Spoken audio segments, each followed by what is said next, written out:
দিনটা ছিল 22শে জানুয়ারি আর সালটা ছিল 2024।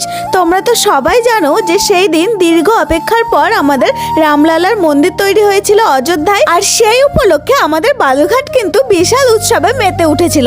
তাই এই বছরও 2025 সালে গত বছরের ন্যায় আমাদের বালুরঘাট কিন্তু 22শে জানুয়ারির দিন আবার উৎসবে মেতে উঠেছে। আর এইটা হচ্ছে বালুরঘাটের কল্যাণী ঘাটে। আমার ভালোবাসার শহর বালুরঘাট উৎসবে মেতে উঠেছে, নতুন করে সেজে উঠেছে, আর আমি বালুরঘাট বাসী হয়ে তোমাদের সঙ্গে শেয়ার করব না, এটা কি কখনো হতে পারে? তো দেখো, আমি কিন্তু বিকেল বিকেল থাকতেই চলে এসেছি কল্যাণী ঘাটে। আর এই জায়গাটা এত সুন্দরভাবে সাজানো হয়েছিল যে সেইটা ভাবলাম তোমাদের সঙ্গে একবার শেয়ার করে দিই। আশা করছি এতক্ষণে তো অনেকেই জেনে গিয়েছো যে এখানে কি কি হয়েছে, তবুও যারা জানো না তাদের জন্য একবার বলে, এইখানে কিন্তু আজকে 22শে জানুয়ারি দিনে 1 লক্ষটা প্রদীপ জ্বালানো হয়েছিল। তারপর বেনারস থেকে অনেক পণ্ডিতরা এসেছিলেন, তারা এসে সন্ধ্যা আরতি করেছেন। এছাড়াও 1 ঘন্টার কিন্তু বাজি শো হয়েছে। আরে যারা যেতে পারেনি তারা আফসোস করছো তো? না না, আফসোস করো না, বিউটি হালদার তো আছে তোমাদের সঙ্গে শেয়ার করার জন্য। মনে আছে তো গত বছরের কথা? গত বছর কিন্তু এই দিনে আমরা সবাই বাড়িতে প্রদীপ জ্বালিয়েছিলাম, মনে হচ্ছিল যেন আবার দীপাবলি চলে এসেছে। এই বছর তোমরা জ্বালিয়েছো তো প্রদীপ? আমি কিন্তু এই বছরও জ্বালিয়েছি। 22শে জানুয়ারি বিকেল বেলা আত্রেই নদীর ঘাট, সঙ্গে রামলালার গান, সন্ধ্যা আরতি আর রামলালা।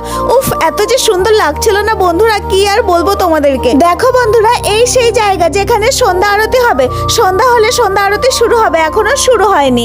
বেনারস থেকে যে বিশেষ বিশেষ পণ্ডিতরা এসেছেন তারাই কিন্তু সন্ধ্যা আরতি করবে। তো দেখো, অলরেডি সন্ধ্যা হয়ে গেছে এখন, আর আমি কিন্তু এখন প্রদীপ জ্বালাচ্ছিলাম। আর শুধু আমি কেন, চারিদিকে সবাই প্রদীপ জ্বালাচ্ছিল, আর এত যে মজা হচ্ছিল না। বন্ধুরা, তোমরা কে কে বালুরঘাট থেকে দেখছো আর কে কে গিয়েছিলে আত্রেই নদীর ঘাটে, তারা ফটাফট কমেন্ট করে ফেলো কিন্তু। দেখো বন্ধুরা, দেখতে দেখতে সন্ধে হয়ে গেল আর সবার প্রদীপ জ্বালানো প্রায় শেষ হয়ে গেছে।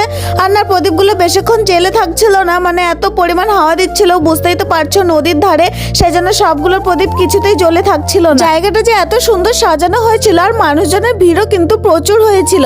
নদীর ধার, তবুও ঠান্ডা অত বোঝা যাচ্ছিল না, তার কারণ প্রচুর মানুষের যে ভিড় হয়ে গেছে ওই জন্য। আর ওপরে ড্রোন ওড়ানো হচ্ছিল, ড্রোনে কিন্তু ভিডিওটা দারুণ আসবে। তো দেখো বন্ধুরা, এদিকে কিন্তু বাজি ফাটানো শুরু হয়ে গেছে আর সন্ধ্যা আরতিও শুরু হয়ে গেছে। তো চলো বন্ধুরা, আমার ভিডিওটি এই পর্যন্তই ছিল। ভালো লাগলে লাইক, কমেন্ট, শেয়ার করে দিও, আর অবশ্যই ফলো করে দিও। তো চলো, টাটা।